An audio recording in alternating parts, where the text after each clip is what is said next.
Ladies and gentlemen, welcome to the Bullpen.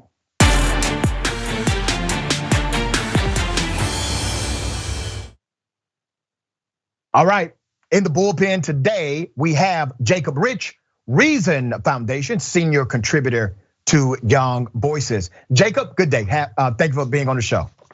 Thank you for having me. It's a pleasure to be here. Man. All right, so I don't want to presume what you believe or know about Big Pharma, but we're going to discuss how Big Pharma, according to you, they may not really be behind the opioid crisis as we have proclaimed them to be. So you have some nuance to that debate and conversation. So I want you to tell us your sentiment about Big Pharma. Sure, yeah, thank you for having me on. So when we look at the opioid crisis, there's various ways that we can define the opioid crisis. We can either describe it as a crisis of addiction or a crisis of death. And if we look at the data, it's quite obvious that deaths are going up. We had unprecedented amount of opioid overdoses and drug overdoses amid COVID-19, and that's actually been a general trend over the last 20 years.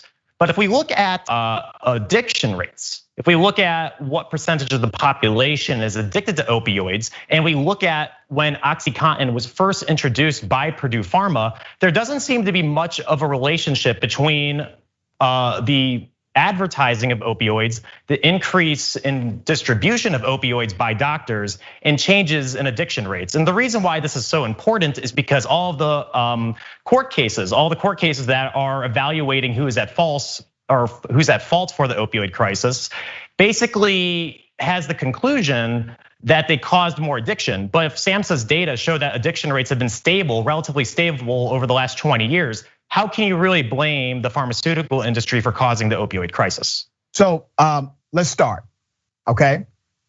98% of individuals that utilize OxyContin, you brought that up, okay? Yeah. 98% of individuals that use it actually do either A, get addicted or experience severe withdrawal.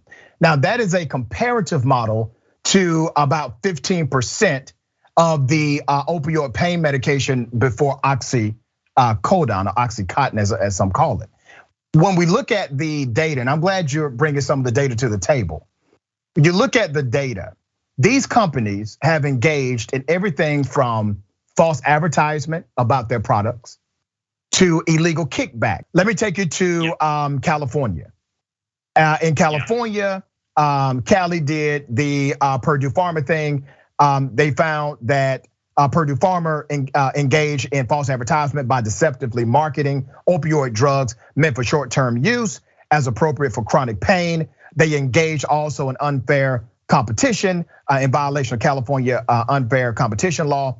And they created a public nuisance because of the amount of individuals who were connected to the epidemic of their particular drug and addicted to it based on their misrepresentation. Now you can't say that these are good faith actors, right? You gotta say, okay, these guys, even if you don't believe that they are responsible for the opioid crisis, which I do disagree, we'll get into that. You must at least admit that Big Pharma, based on all of these suits and what they have not only pleaded guilty to, but been found guilty of, that they are not good faith operators as it relates to the human population, right? Well, in this case, especially with Purdue Pharma, I will definitely concede that they have participated in incredibly egregious acts and their profit motivated techniques, what they did with doctors, I mean, if you look at what they did with single doctors, there's several doctors that they gave hundreds of thousands of dollars to individually, and it's absolutely no coincidence that those doctors were distributing massive amounts of opioids. All of this terrible stuff aside, all this bad actor profit maximizing stuff aside, if these types of activities don't lead to a change in the percentage of the population that's addicted to opioids, it's really hard to blame them for causing more addiction. And the reason why I'm pretty sure they did not really cause more addiction is because the relationship between death rates, opioid death rates, and addiction are actually not there really is no relationship. If you look at the states that have the highest levels of opioid addiction, they are not really the states that tend to have the highest opioid death rates. The opioid death rates are basically caused by a dangerous drug supply, which is caused by the Drug Enforcement Administration cracking down on drug dealers, which makes drug dealers who are focusing on heroin move to fentanyl.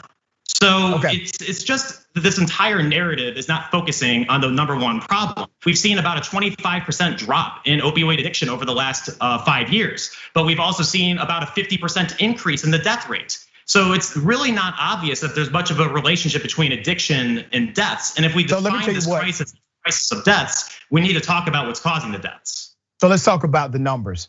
You're analyzing the numbers based on what's called a linear variable. And the linear variable that you're using is you're saying because addicted individuals, the rate of addiction decreased, then you cannot blame the opioid crisis on Big Pharma. That is a linear variable. Let me give you what's called a grounded theory analysis. During the same time of the general rates in America decreasing because of more advocacy, more money than ever before. We broke the record on spending for the opioid crisis a few years back. We put an emphasis on it, and we also invested in programs to not only treat, but to also be a prerequisite to the addiction in the first place.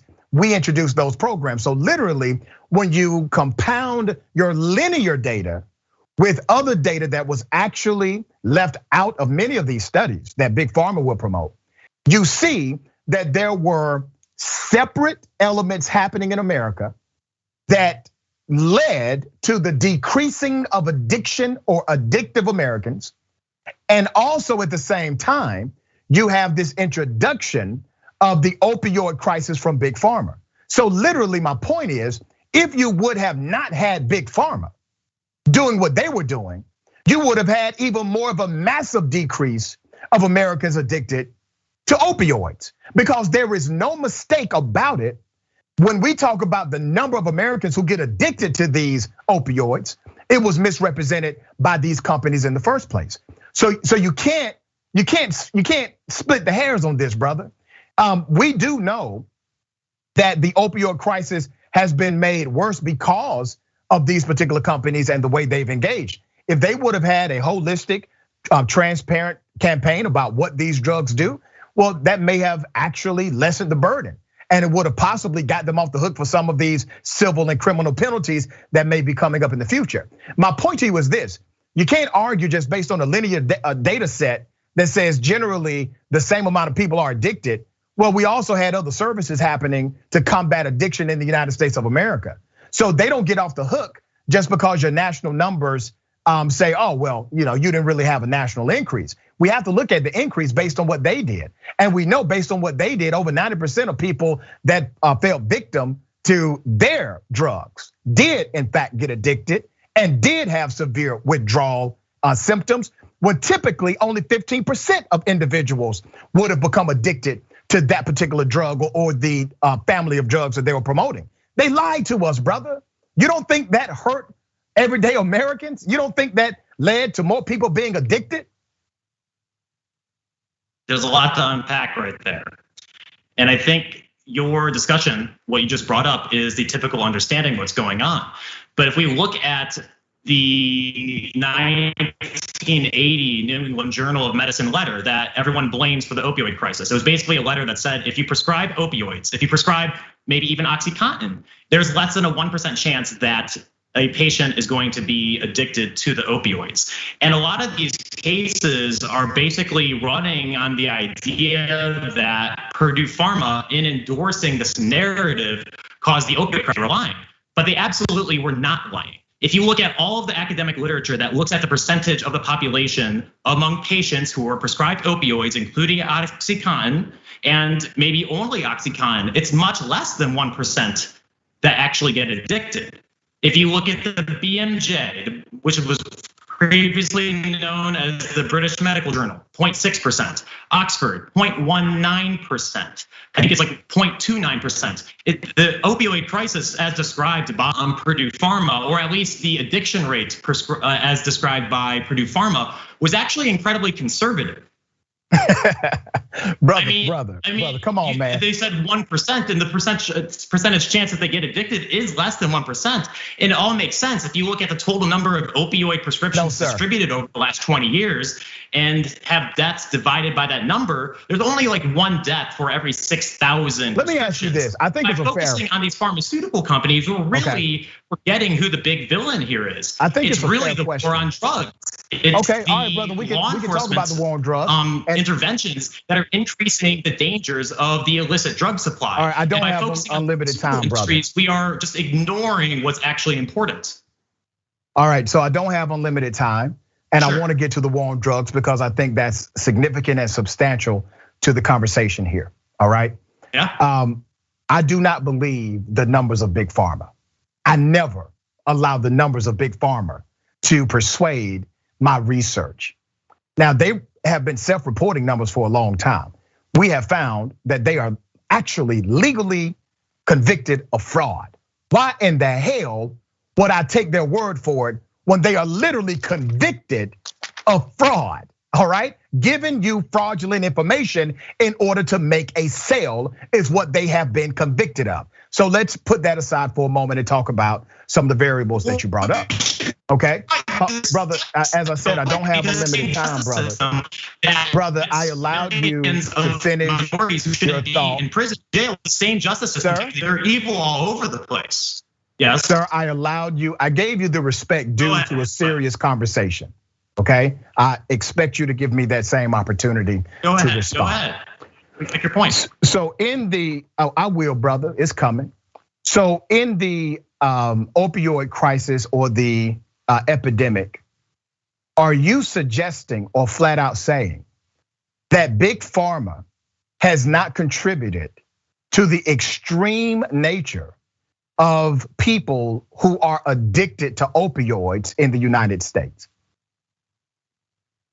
I am saying that Big Pharma did not increase the percentage of the population that is addicted. And what they are guilty of is increasing the supply of opioids. And among a stable percentage of drug users, they were using more often, which is why there were marginal increases in the death rate between 1996 and 2012, which is the era when opioid prescriptions were increasing. We've actually had a 60% reduction in opioid prescriptions since 2012. And you definitely have. Now, let me take you to 2018 and beyond. Out of everyone who has OD'd on drugs in America, what percentage OD'd because of opioids? Do you know? Yeah, it's about 72, 73%. 2/3. Yeah. 2/3. So every overdose in America, just think about how staggering that number is. Yeah. Every overdose in America, damn near 75% is attributed to opioids. You have multi-billion-dollar companies who literally will market, campaign, lie, cheat, steal, and deceive in order for you to get your first hit. Now, I agree, brother, that there's a war on drugs, which was really a pretext to create a war on me, a black man. I agree with that sentiment. The war on drugs was a war on poverty, a war on black folk, a war on the historically marginalized. So let me bring this to your attention because I think you and I should agree here. Black people, brown people, folks that have been impoverished historically receive the harsh end of that tough on drugs reality, right? You incarcerate them. These individuals are not, they're not criminals. They're engaged in a recreational use of a drug. All of a sudden, the same drug, the same dope, the same crack, whatever it may be, manufactured in a different way becomes legal for these big companies to sell. These big companies have the same moral character of the average dope dealer. They lie to you, make it sound fly to you so you can get your first hit. But I'm not on here defending Big Pharma, brother, because I think if anybody should be held accountable, it should be the dope dealer and not those that they have gotten hooked on dope. But you're on my show suggesting that Big Pharma should be let off the hook. But at the same time, contextualizing your argument into the larger war on drugs when the everyday American who's addicted because of these clowns should not. I don't understand that argument, brother. Help me understand that argument. I'll try my best. Okay. If we are going to end the war on drugs, that basically recognizes that people are going to use drugs, and if they make the choice to use drugs, that's on them. Okay. At the same token, if they're going to be using drugs, we need to allow suppliers to give them drugs. There's the only way forward to end the war on drugs is to allow for a legal market, and someone has to provide those drugs. And Big Pharma is currently in the position to be supplying the safest alternatives of opioids. We were just talking about how about 73 to 75% of drug overdoses are caused by opioids, and that's true. But only about 12 to 15% of those are prescription opioids. The vast majority are either heroin or fentanyl, and that is not coming from Big Pharma. And oftentimes when someone dies of an opioid overdose, it's not because they were trying to get opioids. Oftentimes it's because they were trying to get cocaine, and then the fentanyl actually contaminated the cocaine supply because it's so potent and dangerous. Just a little sprinkle into your cocaine. Yeah. And because of that, you actually have opioid overdoses that have nothing to do with people who are necessarily addicted to opioids. It's basically just a problem that's infected the entire drug supply. And the only way to fix this is to have regulated producers of drugs. And if we absolutely destroy Purdue Pharma and Johnson & Johnson and all of the legal makers of opioids, then who's going to supply the clean drugs? It's only going to be dangerous drug dealers and cartel members that supply the drugs. Listen, and I would rather I want to respond to that before we run out of time. Let me respond to that before we run out of time. They're not going to be destroyed. The FDA and Big Pharma are cousins. As a matter of fact, they're first cousins. Okay, let's be clear. That's who they are to each other. So you don't have to worry about Big Pharma being destroyed. But here's my concern with your argument. And I understand a lot of the elements of your argument, and I even agree with some of them. But allowing a company that has historically been manipulative to the public, that has shown you that they are willing to implement extreme measures in order to get people addicted for the sake of addiction, not for the sake of recreational use or the maintenance of an individual, but literally for the sake of addiction. Those are not the companies that I want to empower with even more responsibility in this country or for my brothers and sisters in my community. I don't want to empower them anymore. They have proven not to be trustworthy. I think you can agree with me on that. These folks may not be the right vehicle, right? I agree. We don't need to empower Big Pharma.